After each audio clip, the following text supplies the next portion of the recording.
Okay, I think we're live. Are we live? Let me know if this is working. I don't know what happened with the other one. It wasn't working for some reason, so we're gonna try this again, and I'm glad that you guys made it over. So just let me know that you can see me, that you can hear me, and all that stuff, and we can get started in on everything. And hopefully this works because I want to talk to you guys and hang out, and it's gonna be super fun if it will work. Okay. So I'm getting the thumbs up. Oh, wait. Feedback. Sorry, I got to mute myself. So this is the situation. I've got you guys, the chat in one window and my feed on the other one so that I can see what you guys are saying instead of the dual monitor thing we did last time. Hopefully that works a little bit better. And what we're going to be doing today is we are going to be talking about the challenge, and yay, it's working. Okay, we're going to be talking about the challenge, and we're going to be talking about our experiences so far, including my own, as well as motivation to keep going and where to go next, depending on how your whole situation is going. I really want to hear about y'all's experience and what you're having trouble with or your successes so we can all celebrate together. And then we're going to do some Q&A so you can ask me your questions and we can do that whole thing. Okay, so quick disclaimer that I have to do in all these is that this video is for general information purposes. It's not meant as a substitute for medical advice from a qualified health professional, and it's not meant to diagnose, treat, or cure any condition. Okay, so now that that is out of the way, let me know in the chat, start sharing your experience with the challenge, what your goal is, how it's been going, so we can start getting those loaded up because there is a little bit of a delay on this thing. And then I will get in to start talking about how I'm doing, and then when I'm done, y'all will all be there and we can all chit chat about that together. Okay, so for me, I'll give you a little refresher. My goal was to try at least 2 new recipes each week because I really wanted to just switch up my routine, try some new stuff, get some new things in the mix, just for variety, as well as maybe to find some new stuff that could become like new staples for me in my dinner rotation. So with the first week, that went great. It was awesome. I tried 2 new recipes, and one was this awesome soup from the Homegrown Paleo cookbook. It was so delicious. It was like a pork soup and it had like a garnish of like cilantro and basil and mint and all this stuff. It was delicious.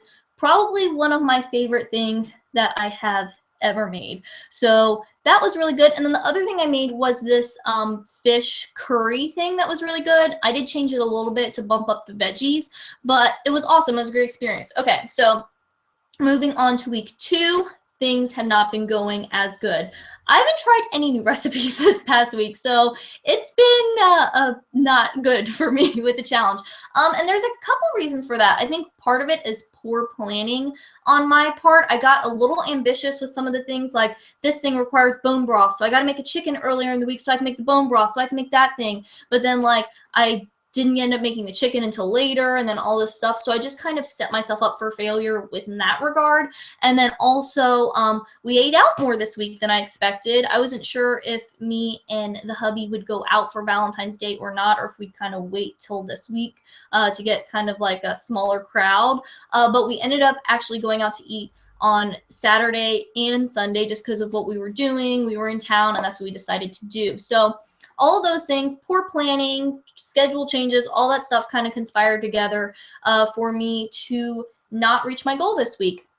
And so I want to talk about that a little bit because we're not all going to be like right on top of our goals, right? You know, things happen that are unexpected and we can try to prepare for those, which is a good strategy, you know, to kind of think ahead so you can set yourself up to be successful. But sometimes things come up that you don't prepare for or you just plain old don't prepare. And just other things happen, you know, and it doesn't mean that our goal is necessarily wrong or that we did something wrong. It's just kind of part of the process. And as I mentioned in the email that I sent out today, you know, it's not about being perfect. It's not a straight line to where you're going. You know, there's going to be bumps along the way. And we want progress. We're not looking for perfection. None of us are ever going to be perfect. I don't really even know if there is such a thing. As far as food is concerned, as far as perfection goes. So it's really just about, taking our experiences, learning from them, and then moving forward. So that's what I'm going to be trying to do. And if you're struggling with your goal, I hope that is what you can do as well, just to, keep going and, really don't be too hard on yourself is I guess what I'm trying to say, because a lot of people are like, oh, I failed, or, really beat themselves up about it. But that's not what this is about at all. It's just about making progress and going further, from where we are right now. And that's all we want to do. And a part of that sometimes is not being as successful as we want to be. So with all that said, that's what's going on with me. So now I want to hear about what is going on with you. What was your goal and how are you accomplishing it or struggling with it? And then we can all talk about it together. So I already have one here in the chat. CM Coleman Holmes says, eating more natural foods has been good, even if it's an organic homemade cookie. Okay, so CM Coleman Holmes working on just the whole process of switching, I guess, to eating more real food, just overall. And I think that's a really good point. An organic homemade cookie. Is it still a cookie? Yes, but it's all about taking those steps to do something a little bit better, and that's what you're working on. So I think that's really awesome that you're finding ways to have those things that you like that are already in your routine and just tweaking them a little bit to, try to make it a little better and make some changes that way. So that's awesome. Claps for that. We love to hear things like that.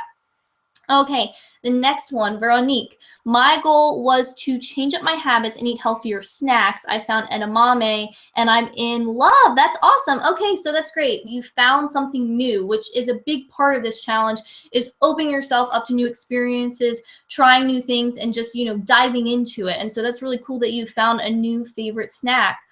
Because that's something that's going to stick with you, and that is part of building those new habits that actually last. So that's awesome. And Jana also loves edamame, and so do her kids, which is really fun. And let's see, Veronique also says, I noticed no impact on my snacking and my weight. I wanted to lose a little bit of the holiday extra. And that is one thing that, when you change healthier habits, it doesn't necessarily mean weight loss. And weight is kind of a tricky thing because a lot of times our goals get focused on weight because that's a lot of the messaging that we receive, that we should be concerned about our weight. And especially as women, it's something that I think we think about a lot. So that's why I really try to focus on the actual habits, making healthier habits, because that's what we really want, right, is better health. That should be like the top of our list, because a lot of times when we look at weight, we end up doing very unhealthy things in the name of weight. So I think if you're focusing on the habits and changing them, that's great. And also with weight, there's so many other factors, whether it's sleep or stress or exercise.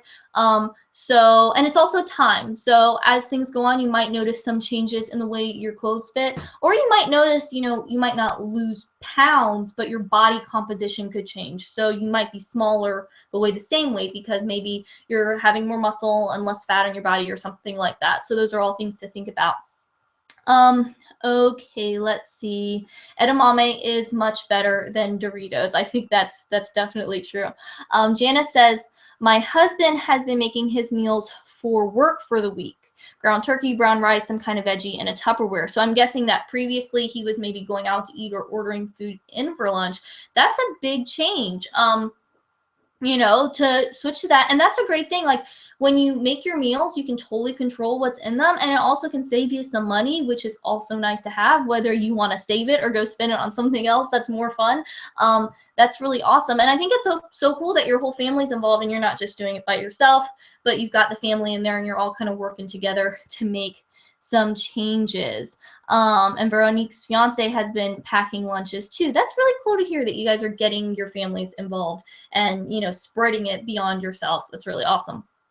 Jana says, the best thing I've done for the kids is fruit. We always buy fruit, but it's so much easier to go ahead and get them cleaned up and cut, ready to eat, and the kids just help themselves. That's a great point, Jana. That prep work, that's part of the planning, and being prepared can make such a difference. Because how many times, do we go and buy some sort of fresh food and then, things get out of hand, we don't make time to prepare it, or schedule changes or whatever, and it doesn't get eaten and it goes bad. And that stinks, right? Because, you know, we're wasting food, and it's also a waste of your hard-earned money, neither of which are a good thing. So doing that prep ahead of time, getting stuff chopped up, you know, ready to go so that it's just there and you don't have to think about it, is a great strategy that I think everyone could use and benefit from, including myself, probably. Yeah, Veronique, it's only been a short period of time since the switch. They'll also probably congratulate. Yeah, yeah. And I mean, and to be honest, you know, you might not even lose weight, and that's part of, you know your body, and like, is this something that needs to happen? Is this something I want to happen? Because unfortunately, a lot of what we see in media is like one depiction of like what a fit female body looks like, or a fit male body. But the truth is, like, when people are at their fittest, they don't all always look that way. You know, we all don't look the same. And I thought a great example of this was Cassie from Blogilates was talking about how she went on this diet and like this intense plan for like a bodybuilding competition. And like everyone's like, oh, you look so awesome. And she looked, quote unquote, the best she's ever looked. But like, she was not eating and totally over exercising. And like, for her to look that way, like, she has to do really unhealthy things to get there. So that's the other thing, is like, even if we all did the same thing, we all could look completely different throughout the process. So that's all I'm seeing for you guys as far as your experiences. Thanks for sharing that. I really like hearing about what you're doing.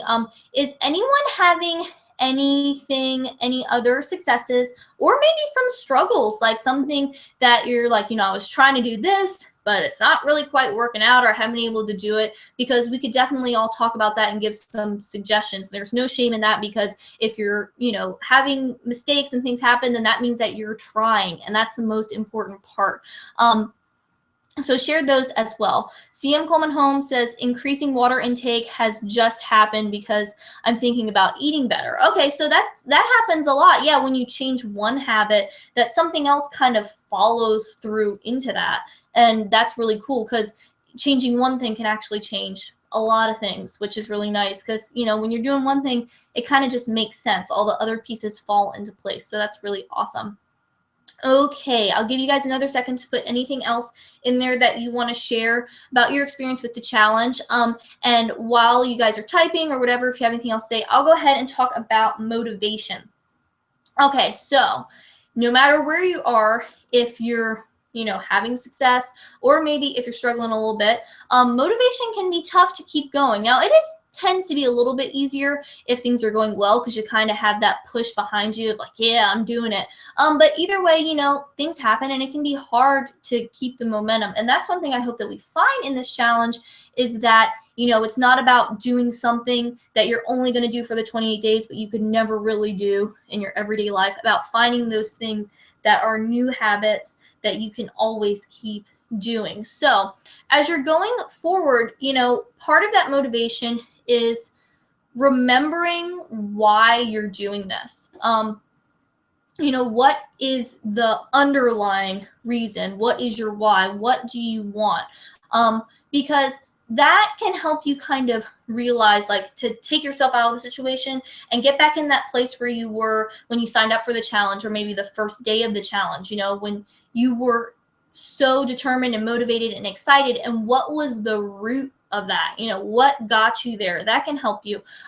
The other thing is to look at your quote unquote failures as a good thing, okay? And I hate to say failure, because I really don't like especially with food and health, like of doing good or bad, because it's all kind of part of the process. But that's really true. Like, if you have a failure, that's not something that has to take you back or be like a negative. You know what I mean? You can take that experience and learn from it and go forward. And that's when it becomes a positive experience, because that's part of growing and continuing to move on, is when things don't go exactly right, looking, saying, okay, what happened here? And then going forward with that new knowledge to help you make better decisions and choices in the future. And I mean, it's that analogy, right? If you got a flat tire, you wouldn't pull over on the side of the road and slash all the other tires. You would get out, you would, change the flat, and you would keep going. Like, just because one thing happens or it doesn't go exactly the way you wanted it to, that doesn't mean like the whole thing is over. You can still keep going, patch it up, and just keep going down the path, and you'll get to where you want to be. Okay, in chat, it looks like you guys, okay, eating before bed is always an issue. That's a good one. Okay, so nighttime eating. Now, nighttime eating it doesn't really matter when you eat. The reason it becomes a problem is because for a lot of people, it's extra, right? It's not something part of your normal meals or normal eating. It's something added on to everything else. So with that, part of it is just thinking about why are you actually eating? And we did talk about this a little bit on the last live stream, but it's something that we all really have to work on, at least most of us, I think. You know, when you're eating at bedtime, is it just a boredom thing? Is it routine? Does it help you feel relaxed? Are you actually hungry? You know, you can look at all those things. So it might just be that your dinner isn't big enough, or it might be that, you know, that's kind of part of your ritual that makes you feel like it's time to go to bed, you know. So looking at the reason behind it, and then you can kind of go in and find the solution to whatever is causing that. Okay, Veronique says, with my newfound love for edamame, I was wondering how much is too much? It's good to eat healthy, but is there a point where it impacts my body negatively if I eat too many veggies? And then Jana said, kind of to go along with that, good question. I always wondered if you take a vitamin supplement, but you get a lot of the vitamin from eating, is it overdoing it? Okay, so with non-starchy vegetables, so that's if you look at the guide from the beginning of the challenge, there's that whole list of non-starchy vegetables, for examples. Those things I kind of think of as like, go for it. You know what I mean? Like, you can't eat too much of it. Like, if you're eating a good balance and, you know, you like, veggies aren't going to hurt you. The only time it's a problem is if you're eating it when you're not actually hungry, because then that means there's something else going on there, right? Because we want to eat when we're hungry, not for other reasons. So that's a thing to think about, is, you know, why are you eating it? But as far as can it be too much, I would say the only time I would worry about it being too much is if you're really focused in on one thing and you're excluding other things. So if other foods are getting kicked out of your diet because you're eating so much of this one thing, or if like you're not getting a lot of variety in that category. So say you're eating a lot of carrots and you're not eating, you know, the other vegetables, because different foods do have different nutrients, you know, in a kind of a different mix and a different balance, and they offer different things. So you want to make sure that you're balancing those things out. And that you're eating when you're hungry. But other than that, those are kind of the basic guidelines as far as that goes. But usually veggies, you're pretty good. And Tamara asked, what's the proper amount of protein for a day? Now, there is a lot of talk about this, and there's kind of like the very clinical minimums and stuff based on your weight. But what I think the easiest way to think about this is to just make sure that at your meals and your snacks, you have a balance of carbs, fat, and protein. That will help you make sure you're getting a good mix of foods and nutrients. So, you know, for breakfast, that could be toast with peanut butter. You know, the bread is the carbohydrate, the peanut butter has the fat and the protein. Or it could be, you know, scrambled eggs with veggies and some berries. You know, the berries have some carbohydrate, the eggs have some fat and some protein. And then just apply that to all of your meals and snacks so you're getting that mix. And if you're doing that, that's kind of an easy way to make sure you're getting the balance, make sure you're getting enough. You know, you can get into very specifics, especially if you're like someone who is training or trying to accomplish a specific goal. But for the average person, you don't really need to count. Just make sure you're getting some protein in, whether that's meats or nuts and seeds. You know, it's whatever you like, just keeping it in there at the different meal times. Okay. Next thing, I guess we can jump, we've kind of been doing Q&A a little bit, but we can jump into the official Q&A section of this whole thing. So if you have any specific questions, whether it's related to your goal and what you're working on, or just kind of other things that have been knocking around in your head since you started the challenge, go ahead and start putting those in the chat and we can talk about those. And before, as you guys are doing that, I do have a couple questions that I got submitted before the event from someone who can't come at this time. So they emailed me a couple things they wanted me to talk about. So I'm going to jump right into those first. And while I'm doing that, you guys can put your questions in the chat and then we'll go through those once I finish with these. Okay, so the first question this person had was about sunflower oil. So she said that it's something that is, you know, very prevalent in, you know, around her and her culture. People use it a lot. And she was just kind of curious as far as like some information about it, pros and cons, and that sort of thing. So let me get some water real quick because my mouth's getting dry. Okay, so she was curious about that. And here's the thing. As far as oils go, the main thing we want, right, is that it is real food. So that's kind of the theme of this whole challenge. So sunflower oil can be a real food. So it's really simple. They press some sunflower seeds and oil comes out. Like, it's not anything too complicated. But with a lot of oils, they can also be chemically extracted. So they use different solvents and things to pull chemically extra oil out of the seed rather than the physical pressing motion. And that's when it becomes a little concerning because that oil just isn't as of high quality. So you've got, you know, the solvents in there, pulling out the extra oil, and then a lot of times it's refined, or it might be sometimes sunflower oil or other oils can be like refined or treated to get rid of like odor or color compounds. And so then the oil is going to be degraded as far as the nutritional benefits. It's not going to have as much of the good stuff in there.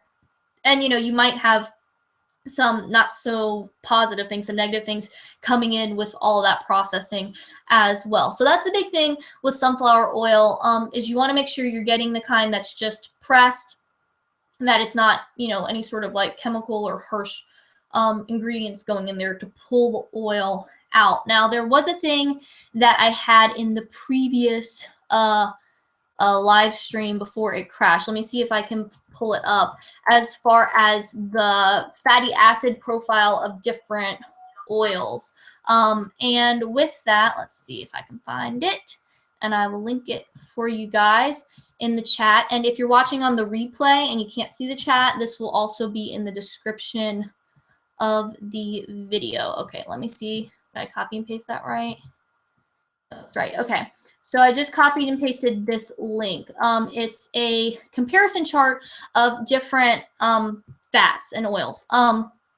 So if you look at that, this is really nice because it does kind of break down all of the more common oils that we see in the grocery store, in people's kitchens, or in, you know, packaged food. And you can see the composition. Now, obviously, there's a lot more information behind what's in these oils. It's not as simple as saturated fat and unsaturated fat, but it is kind of cool, I think, to see the breakdown.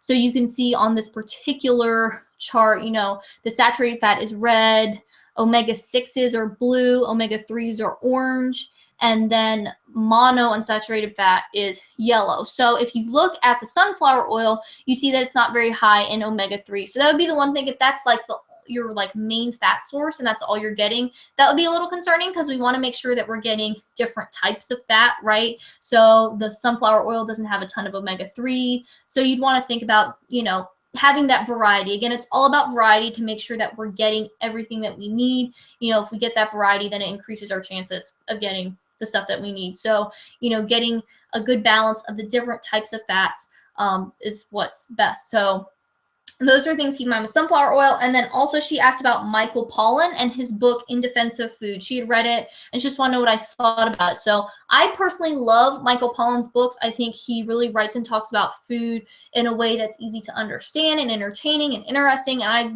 love his books. So I have read that one and The Omnivore's Dilemma, which are two of his probably most popular ones. And I think they're great. They really go through some of the issues in our food system as well as our mentality around food, which is, you know, pretty interesting. And one thing I really, really like I think it's In Defense of Food that he talks about, is this idea of nutritionism. And he talks about how, like, we live in this world now where, like, any food, depending on if it has the right nutrient or the wrong nutrient, can be a good food or a bad food, you know, and how it's just not that simple, but it's kind of this thinking that we've gotten into. And also the idea of food culture and how, like, the stronger the food culture, usually the more resistant they are to just anyone coming up and saying, this food's bad, this food's good for you, you know, because if you have a strong culture around food, these are the things you always eat. And it's just so ingrained into who you are as a people, you're going to be more resistant to those changes. Whereas, especially like in America, our food culture isn't as strong. And so it's a lot easier for people to just swing back and forth between the latest fad or whatever the hot new thing is, because they don't have that deep rooted, you know, sense of food and all the things that kind of go with it. So those are a couple things I really like from his books, and I think he talks about really well. Okay, now on to the chat. And if you guys have any more questions about that stuff too, you know, kind of follow up, we can do that too. Okay, what non-animal products are protein? Okay, yes, peanut butter is non-animal protein. And my husband Jason eats a lot of peanut butter. That's like his favorite food, I think. So peanut butter, peanuts, nuts, and seeds are non-animal sources of protein. Beans also have some protein, but they also have some carbohydrates. So that's why they more fall into the starchy category when we talk about, you know, all the different categories in that guide.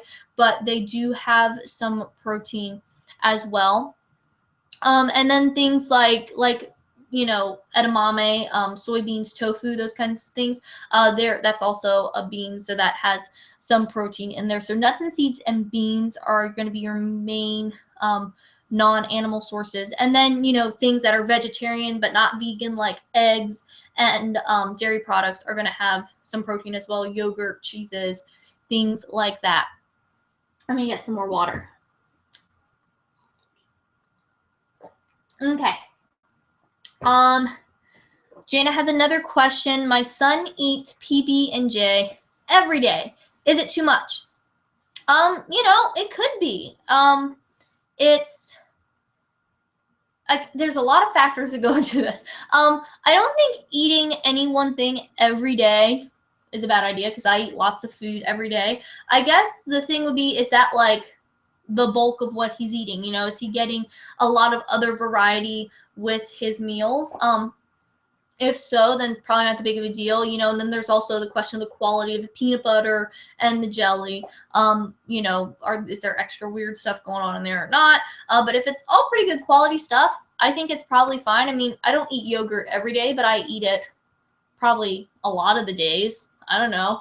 Jason eats peanut butter every day, and sometimes multiple times a day. And we've had discussions before. Like, he's like, "Do I eat too much peanut butter?" I don't know. Maybe.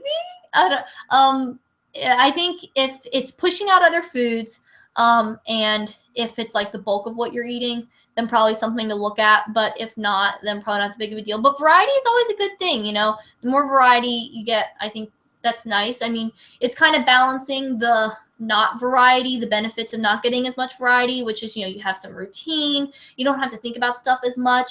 But, you know, when you get the variety, sometimes it can be a little more work, because you got to come up with these different ideas or new stuff. But you do get a different variety of foods, which not only helps you get, you know, a variety of nutrients, but also flavors and textures and experiences, which that can be nice as well.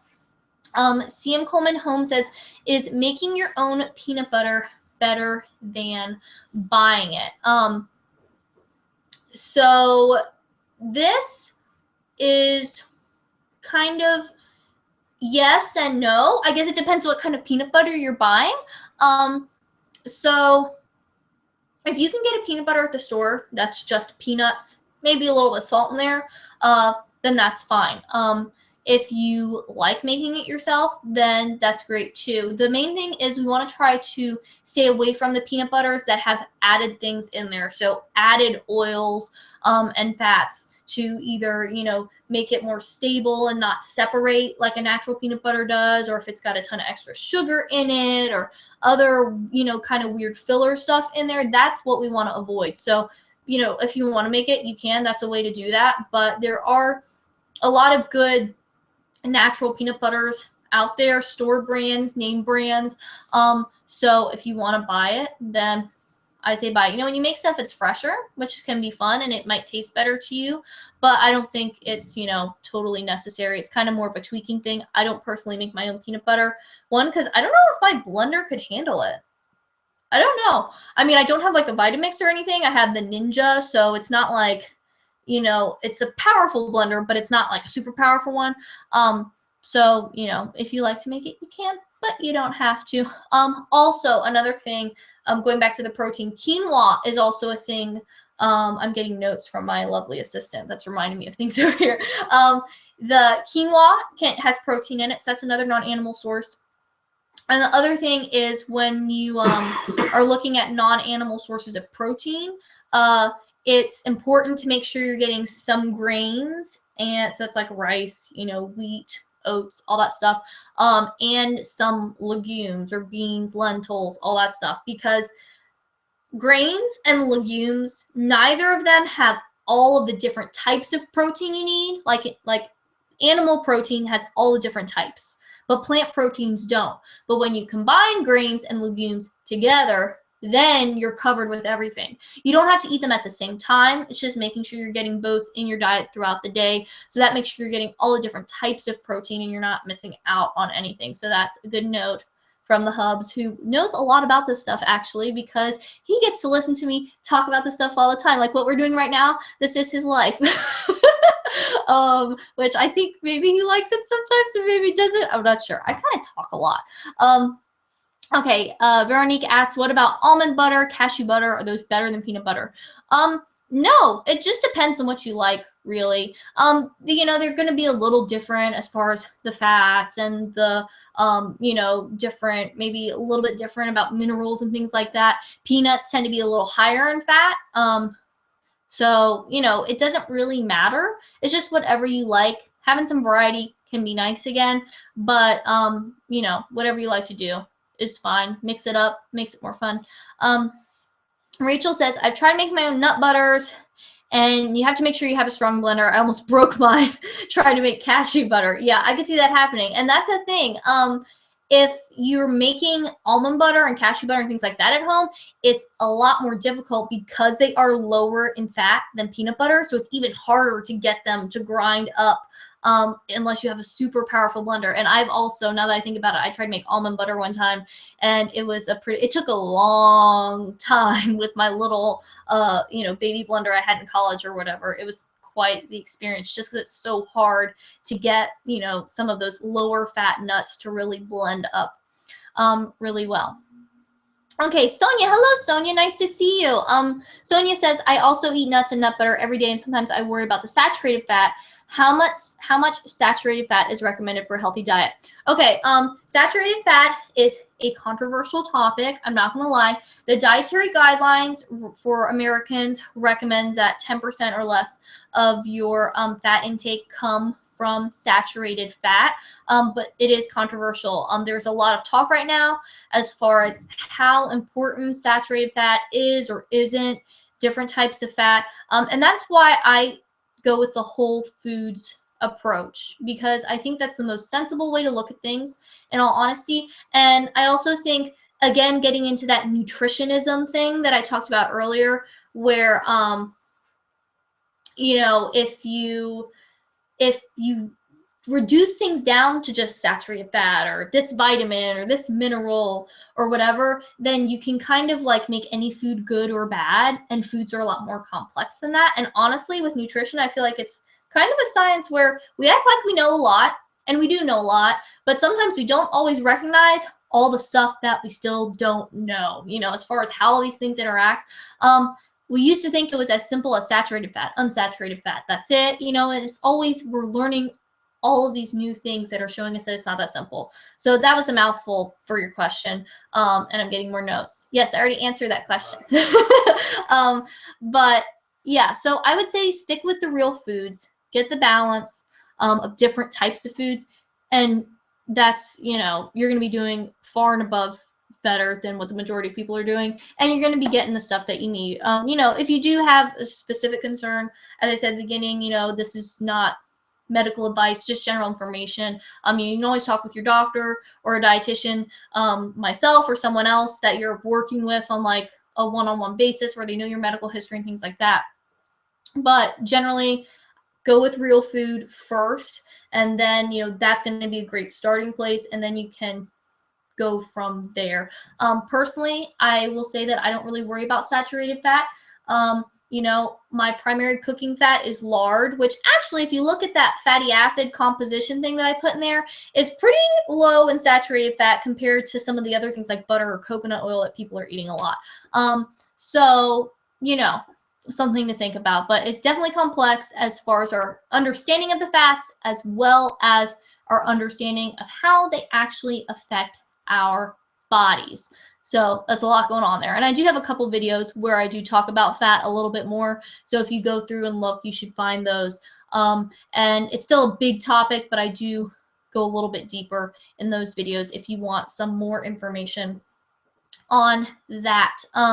Okay, so I think I've answered everyone's questions so far that is in the chat.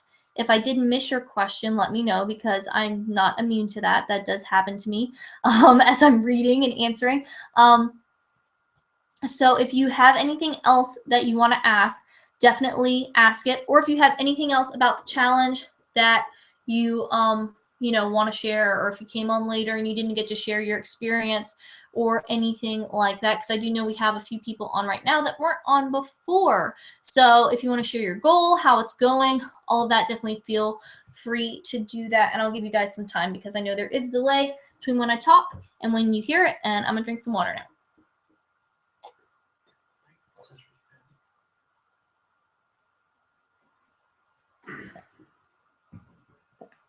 Jason's asking questions. If you can find the link for those videos, you can put it in chat for me. Yeah, they're a little far back there. I think they're from this fall, maybe.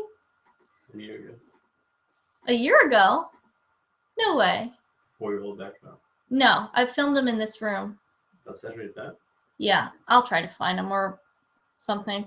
If you can't find them, you can search my channel. You'll find them. They're semi-recent.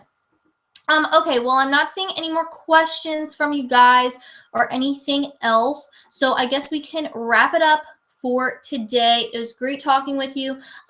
If you have any other questions as you're going through the challenge, you can always get in touch with me. All my social media stuff is linked below, including Instagram. And if you click the link on the last live stream, I had the wrong link in there. So that's me not being great about that. So the right link is in there now. And that's a place where I talk about the challenge a lot. And I love seeing all your pictures.